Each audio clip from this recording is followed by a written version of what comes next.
Good morning. We're here today to announce 3 separate cases highlighting the ongoing threat posed by Chinese economic espionage and research theft in the United States. First, the arrest today of a Harvard University professor for lying about his participation in a Chinese foreign recruitment program. Second, this morning we have unsealed a separate indictment of a Chinese national working as a scientific researcher at Boston University who failed to mention on her visa application that she is also a lieutenant with the People's Liberation Army. Finally, this office has indicted another Chinese national for trying to smuggle vials of biological material out of the United States to China and lying about it to federal investigators. That defendant, whose entry to the United States had been sponsored by Harvard University, was a cancer researcher at a lab at the Beth Israel Deaconess Medical Center. So, this morning, the FBI arrested Dr. Charles Lieber, the chair of the Department of Chemistry and Chemical Biology at Harvard University, for making false statements regarding his involvement in China's 1,000 Talents Plan and his affiliation with the Wuhan University of Technology. The complaint alleges that Dr. Lieber signed a contract with the Chinese university in Wuhan and was paid up to $50,000 per month, plus up to $158,000 in living expenses, and awarded more than $1.5 million to set up a research lab at the Chinese school and work there on researching nanotechnology. Lieber also joined China's 1,000 Talents Plan, according to the complaint, a Chinese government-run program designed to entice scientists and researchers in the United States to share their research expertise with China. At the same time, Dr. Lieber was receiving U.S. grant funds from the Department of Defense and the National Institutes of Health. National Institutes of Health spends up to $39 million a year funding medical research in the United States. Those programs required Dr. Lieber to disclose if he was working with, including receiving funding from, any foreign power.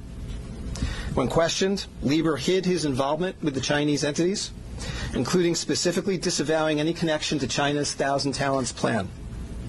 Meanwhile, based on the complaint, it appears that China paid Lieber hundreds of thousands of dollars over the years for his involvement with the Chinese entities and for his work on research for Chinese gain.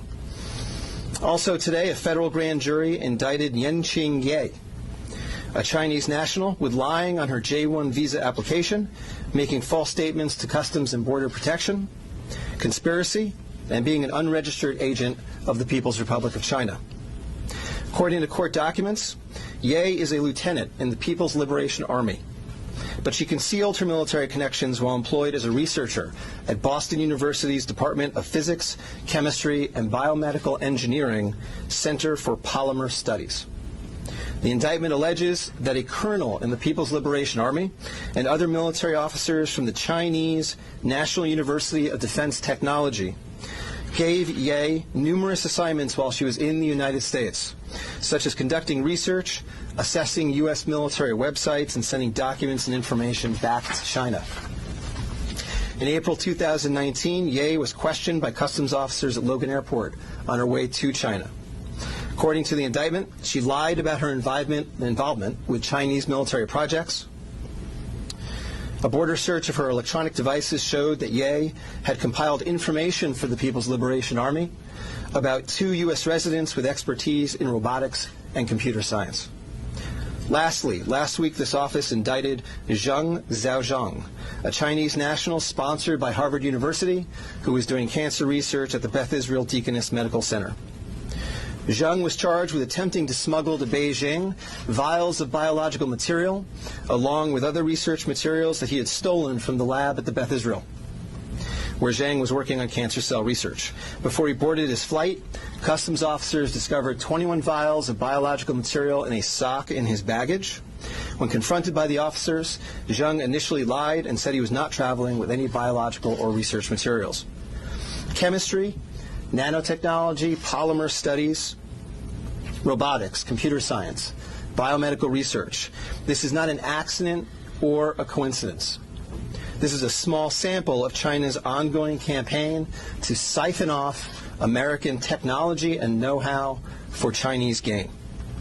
Recently, Attorney General Barr referred to China as this country's primary rival.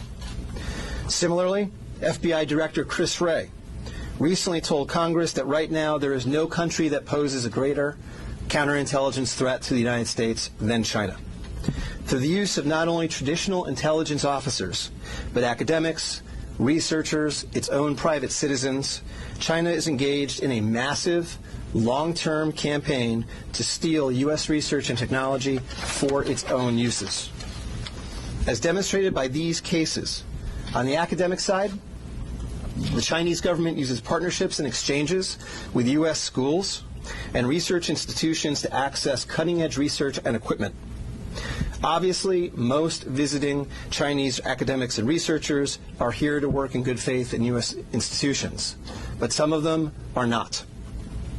Some number have been incentivized by the Chinese government, either through the use of money or other means, to gather U.S. research and smuggle it back to China.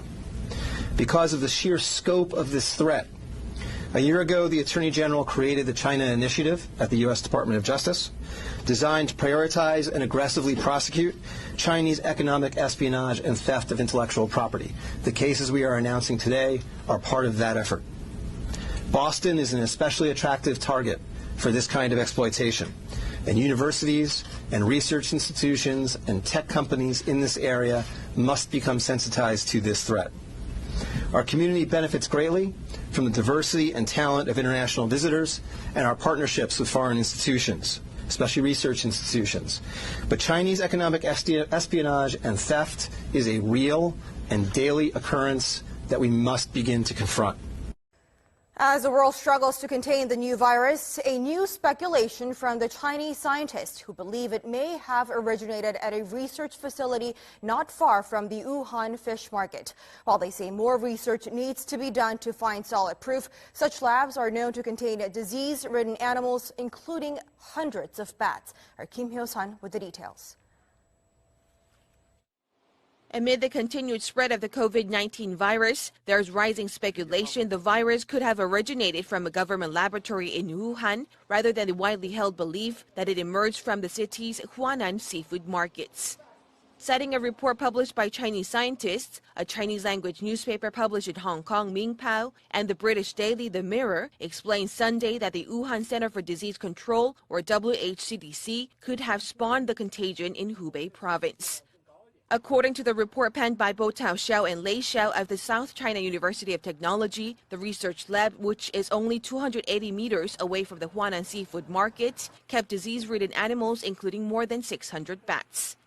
It stated that while it's plausible the virus was leaked from the lab and contaminated initial patients in this epidemic, more solid evidence is required through future study. The report also raised a possibility that the Wuhan Institute of Virology could have leaked the virus while it was carrying out tests involving Chinese horseshoe bats.